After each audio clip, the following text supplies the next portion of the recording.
All right, so Isom 2 is upon us.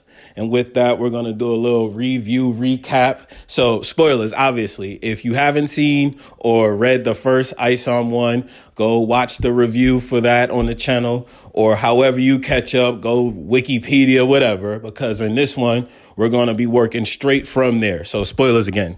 So the comic or the graphic novel in this one starts off with a couple of scenes, one with Altona and Darren, and then the other with Isom, basically first time breaking the fourth wall, communicating with us as the reader. And then it gets into the meat of what this story section is supposed to be about. So in the first scene, you have Altona. She's, thinking it's a typical day at work when she's ambushed by Darren in her office, and he's all pissed off because the last time we seen him, his ace bodyguard, Except, was getting the hell beat out of him. So he's all mad, trying to take it out on her, threatening her daughter, all these good things. He's mad. He's like, this Isom guy was doing all types of athletic stuff. Like, where'd he learn how to do that? And Altona like, man, I don't know what you're talking about. And he getting all mad. Now he pulling a pistol out, and that's all interrupted by Altona's boss. He's like, bro, get out of here. Like, you're causing havoc. Don't forget, you're only in here because I let you be here. So get the stepping.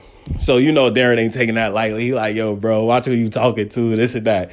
But that's the first scene, kind of showing you that Darren is still a little salty, threatening the life of Isom's sister and his niece, and introducing Altona's boss. The next scene we get is the reason why Isom left the game. So while Isom's narrating to us, he's talking about the travails of being a good guy, being a hero. We see in the visuals, in the different panels, this alien, and they introduced this alien's the cover art in the one that I got, the cover copy that I have, but they call him Chad Rand or Chad Run, but it's a alien looking Chad. He looks like Drax from Guardians of the Galaxy with dreads, and he runs like Bo Jackson or Marshawn Lynch or one of these people. But in the flashback panels, Isom is saving these two young kids, or trying to saving these two young kids from a building that's collapsing when this alien appears. And this alien is trying to track down and destroy these kids because, of course, the alien's evil. And Isom's doing everything he can to save them. But it gets to a point where he can only save one of the kids. And this is what he's talking about in his narration, where the good guy is always expected to save everyone. And that's an impossible task. And while he's lamenting on that, we see, unfortunately, the alien Chad Run get a hold of the girl who Isom was trying to save. And of course, he finishes her. And that hits Isom in a way to where it's like, okay, I can't do this no more. But then he's rejuvenated by the speech that he gets from the guy who makes his suits the Edna Mode of this universe. He's basically telling him, like, you can't just quit because something doesn't work out the way you want to. You have to do your best because you saved one person that day, and if it wasn't for you, there'd be two dead people. So you always have to remember the good that the good guys do, and not the bad that comes from the fact that you couldn't do it the best. So those two scenes are how we kind of kick off Isom Volume 2, and then we get into the meat and potatoes of it all. So we catch back up with Isom. He's going back to the farm because if you remember in the first graphic novel, he left the farm, and that was him stepping back into the game officially at the request to help find the Jasmine girl. So here he is back after all of this stuff. So from when he first left the farm, this is the first time he's coming back. All this hell of a day, right? So he's back on the farm. He's trying to figure out, like, where my employees, where my staff at? Like, everybody taking a holiday, so I leave, so everybody taking a holiday. What's going on here? So he's checking around the farm. He's looking for his people, and then he gets ambushed. And he gets ambushed by the same thing, or the same looking thing as the Chad Run that we were introduced to in the scene previous. And these two things are these just demon raging, these little alien demons, but they're like fire demons trying to spread rabies everywhere. They biting Isom all up on his shoulder or scratching him or something, but they trying to give him fire rabies. But he ends up fending off these two things. And in the midst of the battle, these two alien demon things just blow up the farm. They just set it on fire. Not blow it up, but they set the farm on fire. All this chaos and commotion. We see all of Isom's farm staff come back. like mosquitoes to a fire. They're like, oh, what's going on there? Blah, blah. And one of the people says, I've already called Goodying. Now, there's Chad Run, there's Goodying, and then there's going to be one more key character that they introduce throughout this graphic novel. But if Goodying isn't his name, then you can correct me in the comments, because that's just what I'm going to call his brother. And Goodying is basically, he has like the spirit of a Boy Scout, but he has the capabilities of like a Dr. Doom and Batman. And he's building all types of automated robots, but he's a firefighter. He's also like a detective. They even put an ad for all of his services as a standalone page in the graphic novel. So I thought that was cool. But Goodying shows up, puts out the fire, gives Isom some first aid, and he's basically like, hey, look, trying to figure out who did this. He explains that there are these fire rage demons, and Goodying's basically like, all right, I can do my little investigation, and then I'll see what I can find out. Meet me back, and we can debrief. So from there, Isom goes home, of course, reeling from this injury that he just suffered, trying to get a little rest, but there's no rest for the weary. He's even lamenting too that, again, Isom does a lot of communicating with us as the reader in this book. He does it about 3 different times.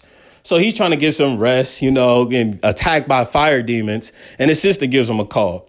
His sister gives him a call and catches him up on what Darren was doing to her earlier this day. So she like, yeah, he's threatening me, he's threatening my daughter. And Isom is livid, but she has him on speakerphone, right? And she like, yo, I got my boss in here too. Like, he wants to talk to you. He like, yo, Isom, bro, I think we should work together and this and that. He like, all right. So they hang up, and it's already wartime for Isom. He like, I'm going to kill this motherfucker.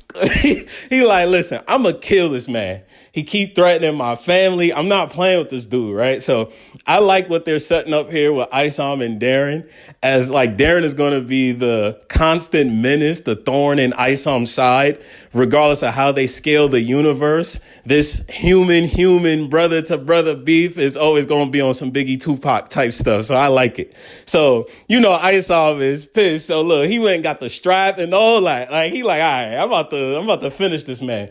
And then he gets a knock on the door from his farmhand's wife. And she's worried because, of course, it's been a day or so since she's seen her husband. And Isom's like, yeah, I was looking for him, but I couldn't find him. Come with me to Goodying. We'll get the debrief together so we can figure out if he has any clues. So this takes us to Goodying's fortress, where he has all these autonomous robots that travel you around via jetpack. Again, this is a very cool character. He's going to be like the utilitarian character, the information dump type character. And the first example we get of that is Isom's first trip to this guy, because in this part of the graphic novel, through these pages, we're getting a lot of exposition going on. So we're getting exposition on what these aliens may be, a sort of terracinogen, and I might be saying that wrong, but terracinogens basically are like these humanoid alien-looking things from different dimensions that have come since the Great War, and many different variations that kind of hit out in the caves and hit out in the mountains. And the trailer's gone cold, more or less, on where all these different things are. But we do know for a fact that there are multiple different versions of the terracinogens in this universe. So again, a lot of science, a lot of exposition going on. But basically, he's telling Isom, this is what I know. This is the last known location of a lead that I have. Here's a contact for you to go meet up with them, and maybe they can give you more information than I can. So one lead leads to another. And this is, I believe, the third and last time we hear from Isom, where he's narrating to us. And he's talking about, he's kind of picking fun at himself.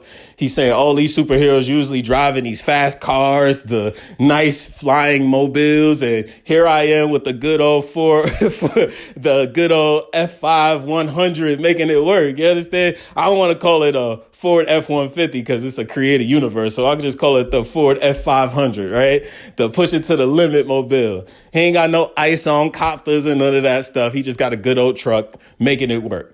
So that exposition dump, that narration takes us from one lead to the other. We get to the second lead, And Isom appears at this castle somewhere in the middle of nowhere. And he's like, well, of course it's a castle in the middle of nowhere because we are in a comic book. We're in a graphic novel. Of course it's a castle. And he's ambushed by a whole bunch of different beasts of all types. You got dogs, crocodiles. There's like a wyvern or like a little baby dragon that comes out. And Isom, you know him, he ready to get it on with all these things. And then you hear a voice telling him to stop or get dropped. And this is where they introduce the last new character of this, the last new main character, and her name's Sydney Bloodruth, or Sydney Bloodruth, excuse me. And he's talking with Sydney. He's like, okay, you must be the lead I'm here looking for. He explains that Gideon sent them. And then we get another set of exposition in this graphic novel. This series, this number, Isom number 2, has a lot of different expositions for the universe. It has a lot of power scaling to get you to understand the different levels of strength amongst characters. And it gets a lot of story plots. We're getting to the thick of things in this one. So I really appreciate it. And that's why it might seem like this review is even longer, because it's a lot more going on than what was happening in the original. So Isom and Sydney are basically talking about how they're different dimensions, but she doesn't believe that these terracinogens or these aliens have come through some type of space magic. She believes that they came the good old fashioned way, meaning that they physically had to take something that brought them here. So she's like, okay, one of my animals was in a fight somewhere in this location, so let's go check this out. So they fly on a baby dragon over to this cave location. And her and Isom are like, all right, let's see what we can find. We don't have any big expectations, but this is the last known lead. This is the lead number 3 now we're following to see what indeed we can find about these fire rage beasts from before, from the homestead that burned down the party. So they walk inside of this cave, and lo and behold, this place is literally crawling with whatever species of terracinogen is here. But these things, and these are the fire rage demons, and they are raving. They having a straight rave up in there, and it's crawling with these things. I'm talking about there had to be at least dozens or hundreds of these things gathered around. So Isom, you know him, he fiend to get the party started. He all beating the hell out of these different beasts while the Raven Bloodruth looks for the homestead, the guy that he was looking for, the missing man. So she ends up finding him. But when she finds him, he's not only the last known survivor there of the people that they've been capturing, but he has some weird kind of symbol on his back. Like at any moment it can activate and he go rogue, or we don't know what's going on. We just are told these details. He's the last person to survive, and he has these marks on his back where you could see him.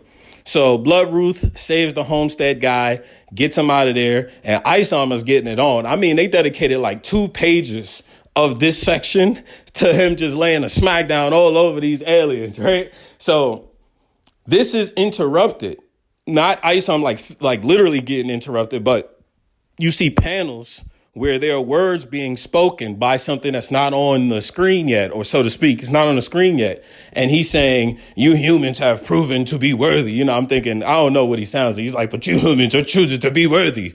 I must destroy him now. And then they cut, and this is the last panel of the overall novel, but they cut to what looks like the terracinogen, the fire rage lords. It looks like their boss.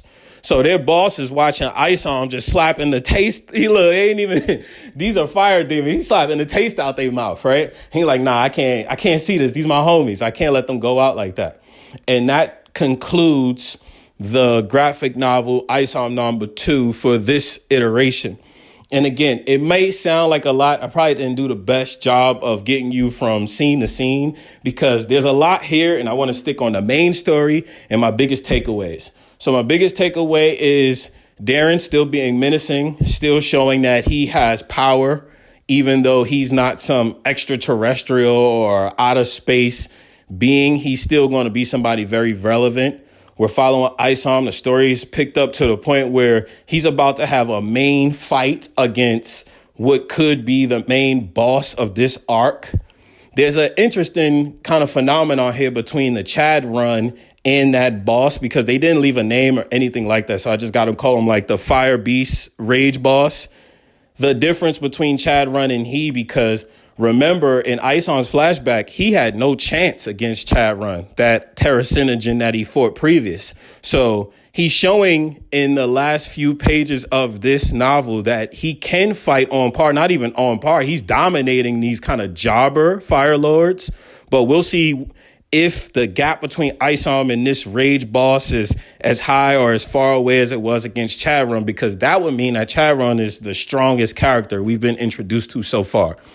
There were a lot of other things that I didn't even talk about. Like, we didn't even talk about Ace Bodyguard, who got brought in to get fired on his day off. We didn't talk about Yara because she was only in, passing. They probably mentioned her once in the pages, but the Alpha Court is still on the hunt. But not only now for Yara, but for Isom because of his ability to survive that fall.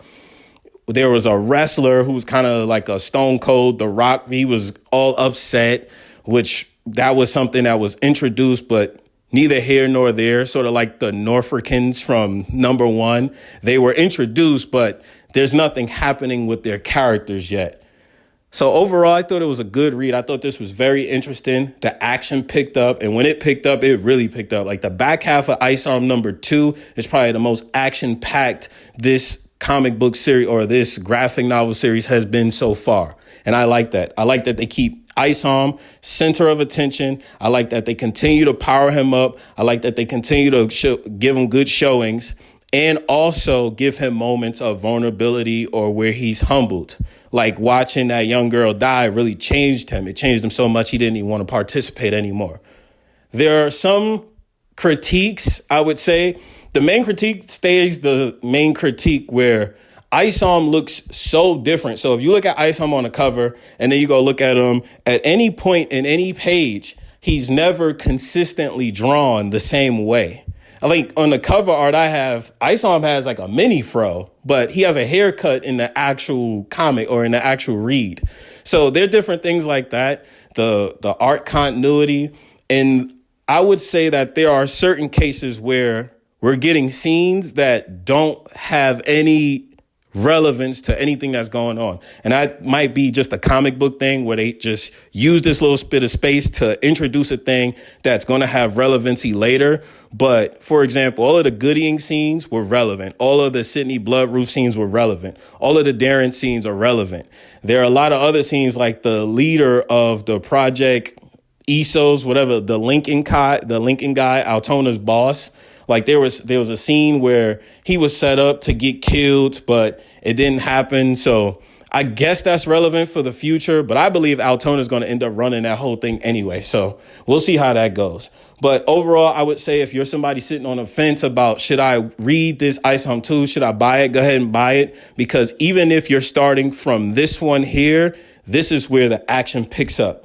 It's definitely a good read. I think Eric July and the Rippaverse people, if this is how they're picking it up, this will be great. And I'm excited to see how this arc ends. So you let me know what you think. You let me know what's so far becoming your favorite character. What storyline are you looking forward to the most? And what do you think? Do you think Isom has a chance against this Fire Demon Rage boss? Let me know in the comments. Peace.